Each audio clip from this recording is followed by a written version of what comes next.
Today I'm going to show you how I make chickpea pesto bake. It's really easy. Just use 2 teaspoons of vegetable base and add 2 cups of water. I just use my teapot to make some boiling water and then mix it in. You could buy a boxed version of veggie base broth if you want. I just mix that up right in my 8x8 baking dish. Now, as you can see at the end, I'm wishing I would have used a little bit bigger of a dish, but I think that's because I added an extra ingredient. Next, you're going to add 1 cup of long grain brown rice. My favorite is basmati. I love brown basmati rice, and I get this at Costco. So just mix that right in, uncooked.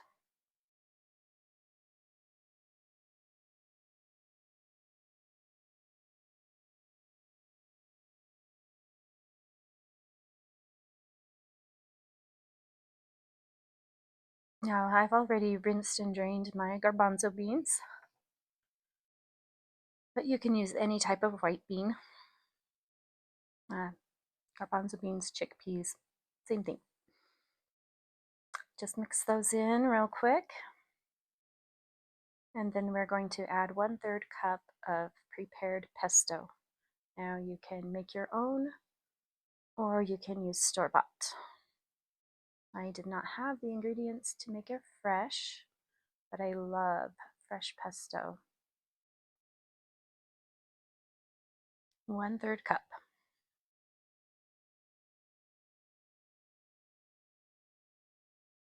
Now this is the ingredient that's going to give most of your flavor for this recipe.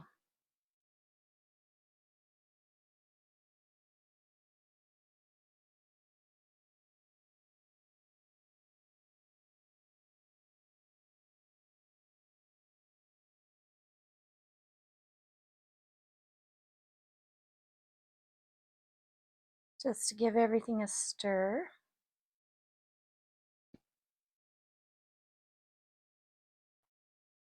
We're going to add 1/4 of a teaspoon of salt.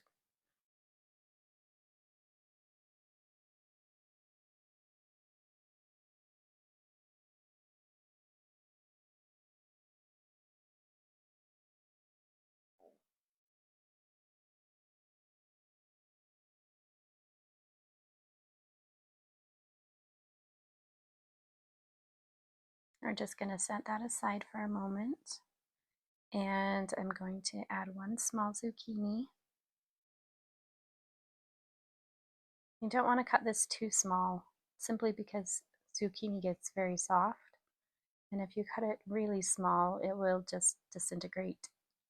Because we bake this dish for 75 minutes in order to get the brown rice done. So cut it in little chunks, but not tiny dices.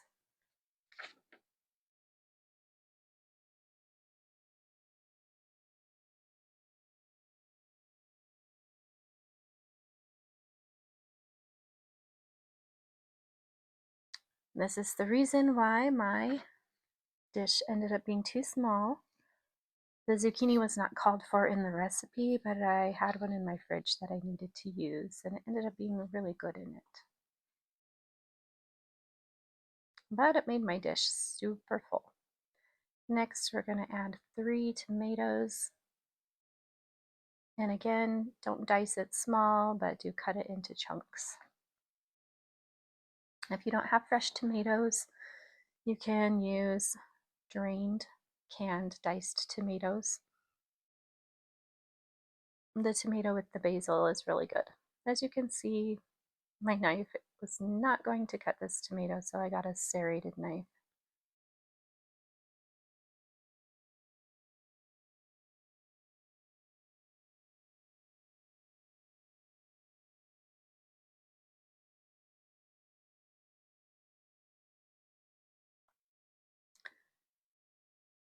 The recipe that I was following called for 1/2 cup of panko breadcrumbs and a 1/4 cup of grated Parmesan to be put on top of the casserole. But I did not have either of those ingredients. Plus, I'm trying to stay away from cheese. So I just left those off.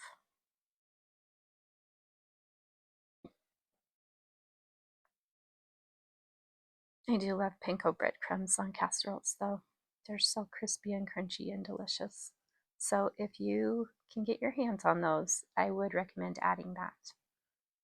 And maybe just sprinkle on some garlic powder and a little salt on top of them to give them a little flavor.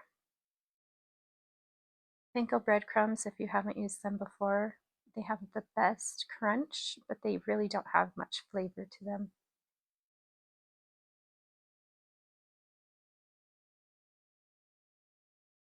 One more tomato. And honestly, I felt like this dish could probably use more tomatoes. It was a really good dish. But I really love the tomatoes.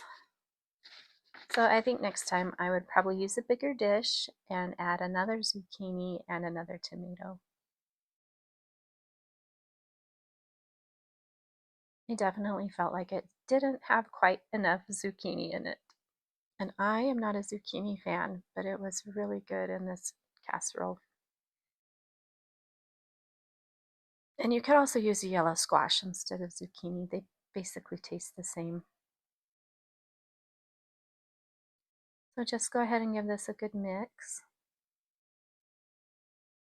And you're going to want to bake this at 425 degrees for 75 minutes, and you're going to want it to be covered to keep all of the moisture from the vegetables and the broth inside your rice so that it can cook all the way.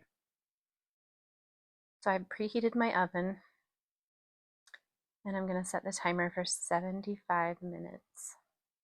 It's been 75 minutes and I'm going to take the casserole out of the oven.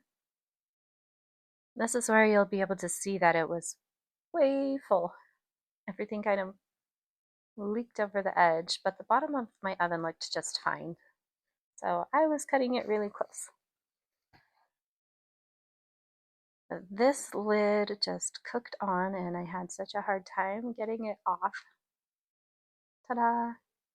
I definitely need a bigger dish next time. It smells so good.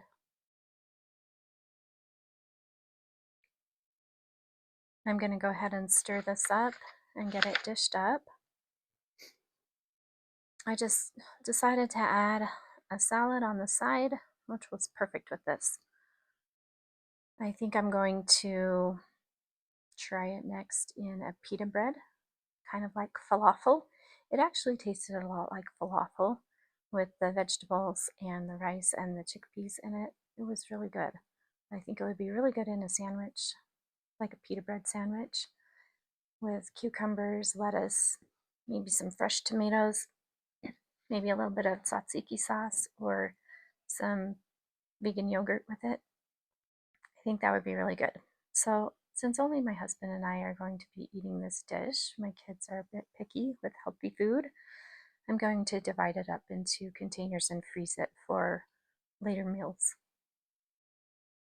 But this ended up being perfect with the salad. It was really delicious, and I hope you guys give this recipe a try. I will leave the recipe in the description box below with my tweaks that I used for it to make it healthier. I just added some sweet onion dressing to my salad, and I love craisins. I love dried craisins on my salad with some croutons. So this was super inexpensive to make, super quick and easy to put together. Yes, you have to wait a while for it to cook, but it's really easy, really healthy, really delicious, and it's going to make us at least 4 or 5 different meals for my husband and I. So I hope you guys will check out the recipe below and give it a try.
length of it, but